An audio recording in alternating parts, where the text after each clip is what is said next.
আসসালামু আলাইকুম রহমতুল্লাহ। কেমন আছেন সবাই? আশা করি সবাই ভালো আছেন। আলহামদুলিল্লাহ আমিও ভালো আছি। রামাদান মোবারক সবাইকে। গতকালকে ভিডিও ছাড়তে পারিনি, প্রথম রোজা ছিল, অনেক ক্লান্তও ছিলাম। এই জন্য আজকে আমি আপনাদের সাথে ডিম ভুনা রেসিপি শেয়ার করব। রমজানের সময় একটু ঝাল ঝাল তরকারি হলেও অনেক মজা লাগে, তো এটাই আজকে আমি আপনাদের সাথে শেয়ার করব। এখানে আমি ডিমগুলো সেদ্ধ করে হালকা করে কেচে নিয়েছি ছুরি দিয়ে। এখন আমি একটা কড়াইতে তেল দিয়ে দিলাম। তেল দিয়ে হালকা লবণের ছিটা দিয়ে আর একটু হলুদের গুঁড়ো দিয়ে এটা আমি ডিমটা ভেজে নেব হালকা করে। না ভাজলে সমস্যা নেই, কিন্তু ভাজলে ভালো হয় আর কি, তা আমি ভেজে নিলাম। আপনারা চাইলে না ভাজলেও কোনো প্রবলেম নেই।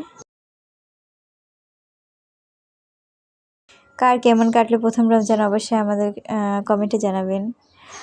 আমার আলহামদুলিল্লাহ ভালোই লাগলো, কষ্ট হয়নি কোনো, শুধু একটু ঠান্ডা লেগেছে এই আর কি। ডিমগুলো আমি উঠিয়ে নিচ্ছি। এখন এখানে আমি 3 পিস পেঁয়াজ কুচি দিয়েছি।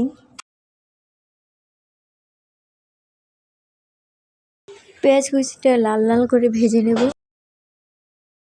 লাল লাল করে ভাজা হয়ে গেলে এখানে আমি দিয়ে দিলাম রসুন বাটা। 2 চামচ দিয়েছি রসুন বাটা।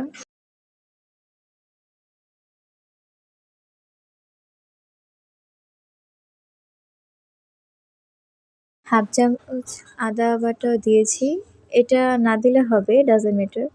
আর দিয়ে দিলাম কষানোর জন্য হালকা পানি, যাতে মশলাটা পুড়ে না। এখানে দিয়ে দিলাম আমি 2 চামচ হলুদের গুঁড়ো, আর ঝালটা আপনারা আপনাদের পরিমাণ মতো দিয়ে দেবেন। এখানে আমি 1 চামচ মরিচের গুঁড়ো দিয়েছি, আর দিয়ে দিলাম স্বাদ মতো লবণ। দিয়ে এখন নেড়েচেড়ে ভালো করে কষিয়ে নেব যতক্ষণ না উপরে তেলটা ছেড়ে দেয়। আর এখানে দিয়ে দিলাম 1 চামচ জিরা গুঁড়ো।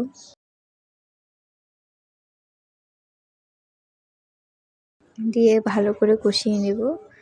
লাল লাল হয়ে গেলে আমি ডিমগুলো দিয়ে দেব।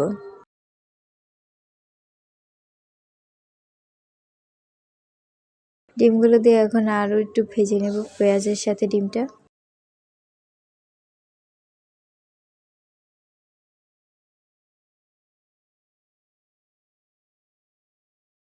আর হালকা পানি দিয়ে এখন এটা আমি মশলার সাথে সিদ্ধ করে নেব। 2-4 মিনিট সিদ্ধ করলে হয়ে যাবে।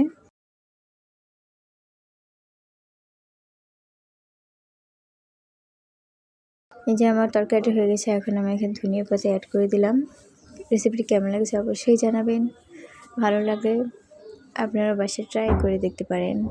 ভিডিওটি ভালো লাগলে একটি লাইক দিয়ে দিবেন। আর আমাদের চ্যানেলে নতুন হলে চ্যানেলটি সাবস্ক্রাইব করে আমাদের পাশে থাকবেন। আচ্ছা, এই পর্যন্তই। আল্লাহ হাফেজ।